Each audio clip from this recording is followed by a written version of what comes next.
All right, y'all. Today I'm going to tell you another park story. All right. Start to finish, how I did this. All right. Like the last two parks I told y'all about, I Googled expired mobile home parks, but instead of a certain city, I said in Texas. All right. I Googled expired mobile home parks in Texas, and I got a list of expired mobile home parks from the mobile home park store. Now, a lot of these parks might have been expired for 1 year, 2 years, 5 years, 10 years, right? They just pull the data and I don't filter it. All right. What I'll do is I'll go look for low hanging fruit, like contact information that's already there, broker information that's already there, and certain amount of sites. Like I'm looking for 100+ sites. So, anyways, I come across one in Beeville, Texas. It had been expired for 2 years, right?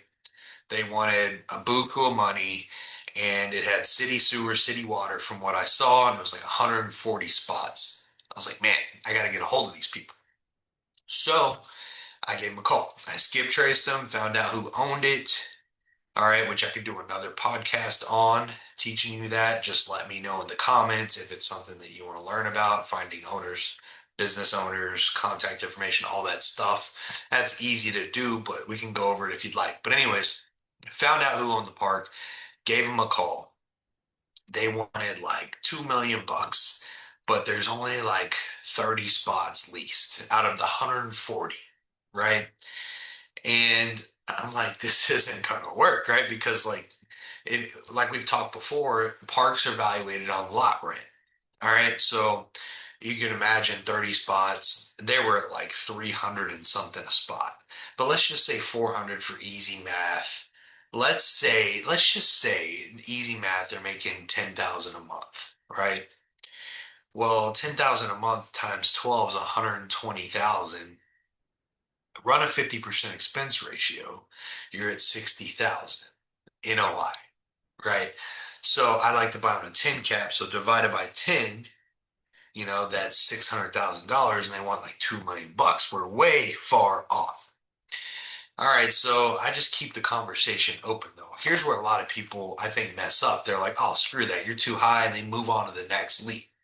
Which, yeah, you don't want to dwell on it, but it's like, "Hey, I'm interested. I want you to know I'm interested. I have creative solutions for things, and you want a lot of money, and this is why I don't think that we would be able to pay that." Plant the seed. All right. Every few weeks I'd follow up, text message. Finally, I was like, "Hey, what would you think about me leasing the entire park from you and giving me the option to buy it? That way I can see if I can fill these spots, right? And I can make this thing work because you got to think 140 units are coming with city sewer, city water. I think it'd be worth up to 10 million bucks, right? Like if it's done right. It just depends if the economics are there and all this stuff, right? So I'm like, well, look, how about this? I was like, in my head, I was like, I can make this a $5 million park if I just fill it up at like minimum lot rents, right? So in my head, I'm like, look, y'all, I think they wanted I think we came down to $1.6 million. So I was like, look, I'll do a lease option for 1.6 million. All right. You're making 10,000 a month right now. I'm going to lose money every month paying that back to you, right? But it is worth the risk for me because I want to see if I can make this a $5 million park. And they're like, well, this is interesting. And I'm like, this is how you win. It's like, I'll put in a certain amount of units during this lease option, right? And if I don't, you can just say, I don't want to renew your lease option. I said, I want a 2 year lease option. I'll pay you 10,000 a month. I'm going to put however many units in here or, increase rents to whatever, right? So that's what I did. All right. Well, I learned a lot of lessons through this project because here's the first thing is I brought in two other partners. All right. One's a grounds expert, which I knew through a mutual mastermind because, like, I'm not a grounds expert, nor do I want to be, right? It's not something I want to learn. I'm good at structuring deals. All right, so I knew that this place was in disarray because I went and visited it before we signed, and the grass is overgrown. There's just it's in disarray. All right, and so one of the partners is a ground expert, and one has had funds. Right, he had funds to like inject into the deals we needed it, and pretty good leadership mentality and go-getter positive guy. So I just thought it would be a good team, and I charged a $60,000 fee up front, right, to get in with me on this deal on the lease option. Everybody knows it's not like a guaranteed deal, right? It's just like we're leasing it with the option to buy it. So like I ink this deal, I get it, like everything done, get it signed, and um sorry, I had some TMs going off.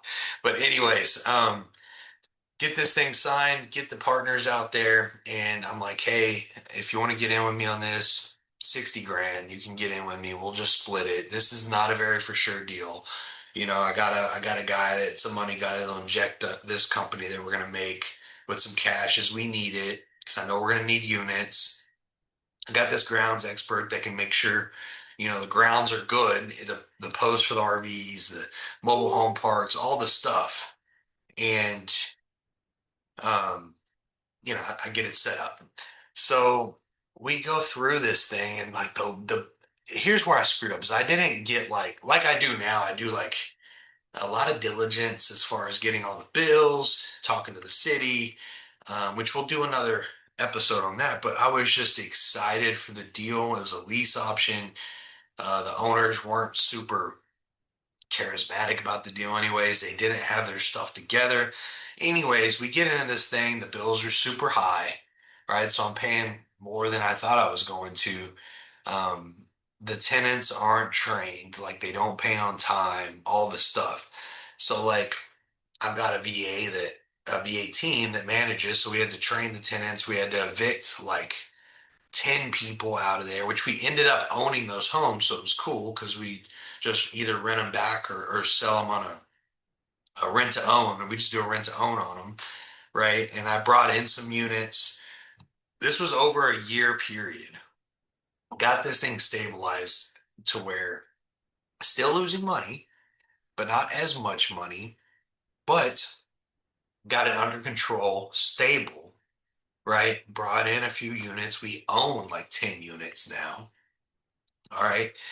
And still have another year on the lease option. Well, I'm like, man, I Britt, she's my girlfriend. She has a company where she runs like financial models. She does like big financial overview for real estate investors. Like, hey, run me a model on this. If I were to get all the money now that I have this thing stable, what would I need? And what's like projected income, right? So like now I'm like, okay, I can do this. This thing's stable. We went through the year of hell with it. So we came up with like, hey, we can like get units and be $25,000 all in and raise the valuation on this thing just by putting like 30 units in or whatever it was, a couple million bucks at a time. But for every 1 million bucks we put into it, we get like two out, right? By getting that 25,000 all in per spot.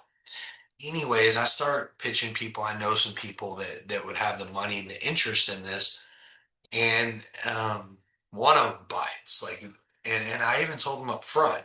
I'm like, at the time, I was like, I'm not super sure about this deal, but it has such high upside, right? Now I'm excited about the deal. Like, fast forward, we got the money, we bought the deal, right? And got it stable. Now I'm looking for units. We got the money in place. I'm just looking for the right units to put in there now, and then we're just gonna like skyrocket the valuation, right? And we're also like now opened up like a club, an investing club for the park that people can invest in it and make be a part of the deal and like make money, like defer their taxes through depreciation. Here's the other cool thing I learned about this. We did a cost seg on it, which is like, there's people that do that out there. Look it up if you don't know what a cost seg is, and depreciation, but it's like 1 to 1. So every dollar somebody puts in, they get depreciation for that dollar, right? So like there's so many benefits to this thing. And it was cool to have super experienced people that I got the money with to buy this thing originally, because that's the lens they were looking through it at. They're like, Travis, this is a baller deal because like everything we put in, we get back in depreciation or we give back to our investors in depreciation, right? So, long story short, I bought this park through a lease option. I got paid up front with a couple partners I brought on, strategic partners, right? Just because like I like to get paid for structuring deals. And then I went and pitched to buy it and got the money, right? And now we have this park and we're about to like blow it up.